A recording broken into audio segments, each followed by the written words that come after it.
Logo nas primeiras horas da manhã desta terça-feira, 10 de maio, a Polícia Federal deflagrou a segunda fase da Operação Lama Asfáltica. Intitulada Fazendas de Lama, a nova etapa envolveu agentes da Receita Federal e Controladoria Geral da União.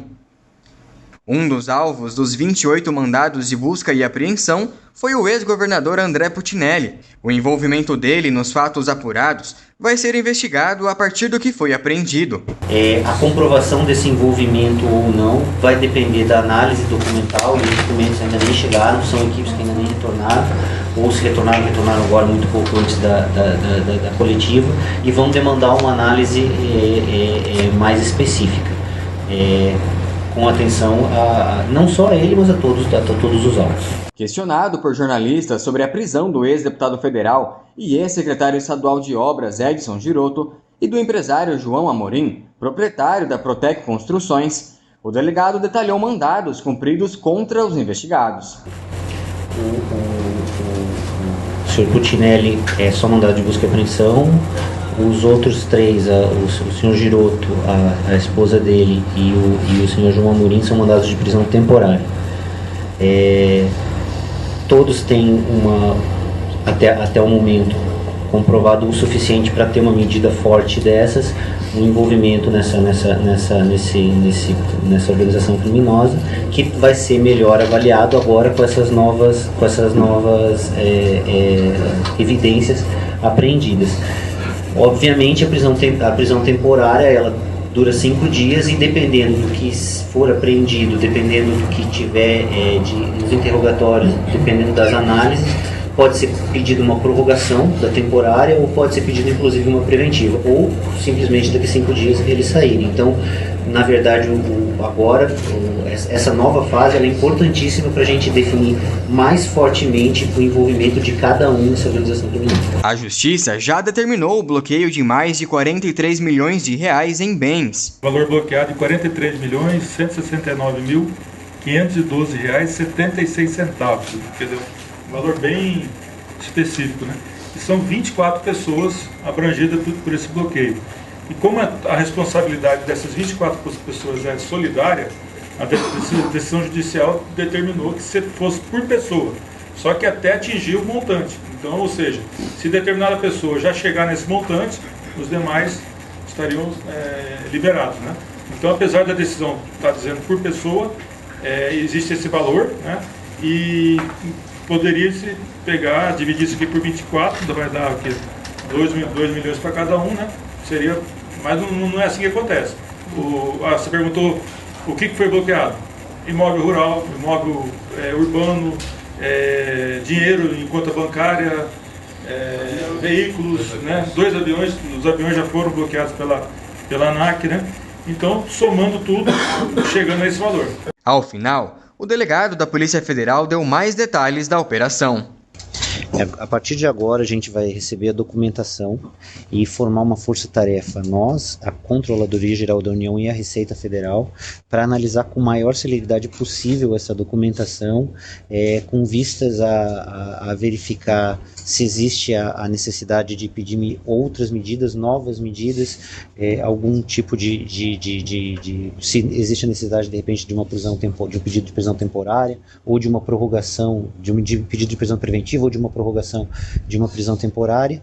Então agora vai ser feita uma análise aprofundada de toda a documentação apreendida por parte dos 3 órgãos, para que nós tenhamos agora um norte investigativo. Essa é uma fase importante da investigação que angariou muita prova oriunda dessas buscas e talvez dos interrogatórios que estão sendo feitos nesse momento, para que a gente possa seguir na linha investigativa. Entre as pessoas que foram presas, o Amorim, o Giroto, todos serão encaminhados para onde a partir de agora? Então, como dito na coletiva, a Polícia Federal não tem um espaço adequado e suficiente para esse número de pessoas presas. Então a gente está encaminhando para o sistema penitenciário estadual, onde eles vão ficar durante o prazo da prisão temporária, e após isso, não sendo prorrogada temporária ou não sendo solicitada uma prisão preventiva ou deferida, vão ser soltos, mas vão ficar no sistema penitenciário estadual. Como que atuava esse grupo criminoso aqui nas licitações do Estado?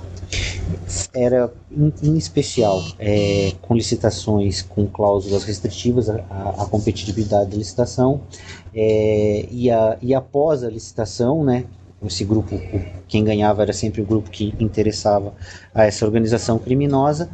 Na execução do contrato havia uma execução com supervalorização de obras ou com serviços não executados e pagos, com a anuência de servidores públicos estaduais que deveriam fiscalizar a qualidade dessas obras, fiscalizar se os serviços não estavam superfaturados e davam um atesto. Em relação ao montante bloqueado nessa fase?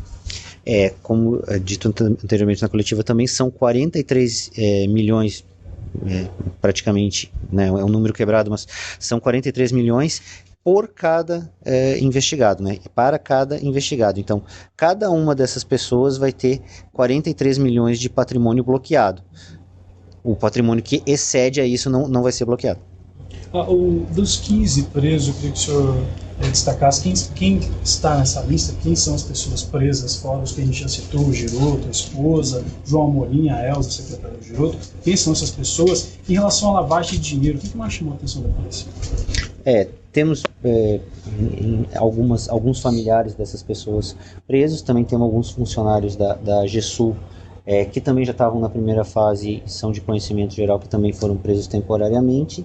E quanto à lavagem, o processo era basicamente fazer com familiares, né, pegar o dinheiro que vinha das empresas, passar para familiares. Esses familiares criavam empresas e essas empresas, elas compravam em especial fazendas. Poderiam comprar outros tipos de imóveis, imóveis urbanos, ou gado, ou automóveis de luxo, mas em especial fazendas, e que ficariam em nome dessas empresas, que estavam em nome dos laranjas dos investigados. Posteriormente, esses empréstimos provavelmente seriam considerados quitados e a fazenda ficaria em nome desses laranjas, pertencendo aos investigados, na verdade. Mas as fazendas em nome dos investigados não? Provavelmente eles não passariam as fazendas para o seu nome, permaneceriam em nome de laranjas, que são ou familiares ou pessoas da mais absoluta confiança. Como é que é essa história dos livros didáticos? Como que atuava como que era a atuação desse desvio? Primeiramente, eu queria deixar claro que não foi o foco dessa investigação. Mas apareceu essa questão dos livros didáticos, que foi inclusive objeto de busca. São livros que houve uma licitação, fizeram processo de inexigibilidade de licitação, foram adquiridos em um montante que a CGU, na sua análise, considerou superior ao necessário, e acabaram muitas vezes não sendo nem distribuídos nas escolas. Então, não existia a necessidade da inexigibilidade da licitação, porque haviam outros livros no mercado que poderiam ser adquiridos, então poderia haver uma concorrência pública, e o próprio processo de aquisição, quantitativo, qualidade, acabou por demonstrado pela CGU que talvez não seja o correto. Mas também é uma questão que tem que ser melhor investigada, que vai ser investigada agora com a documentação apreendida, e verificar também qual é a competência, se é federal, se é estadual. Quando eles serão encaminhados para o sistema penitenciário? Ainda hoje vão ser encaminhados para o sistema penitenciário quando encerrar o interrogatório, e aí tem todos os procedimentos de ML normais, e depois encaminhar para o sistema penitenciário. Doutor, a análise desses documentos tem um prazo X para que possa ser feito? Foram apreendidos hoje? É uma pergunta recorrente essa. Não tem. Porque como eu estava falando antes, é um processo complexo, é uma investigação complexa, com muito material, demanda muitas vezes perícia. Então, ela vai ser feita da forma mais célere possível, com prioridade. Mas ela não tem um prazo, nós não podemos dar um prazo aqui para dizer, em tantos dias conseguiremos. Vai ser dada a prioridade.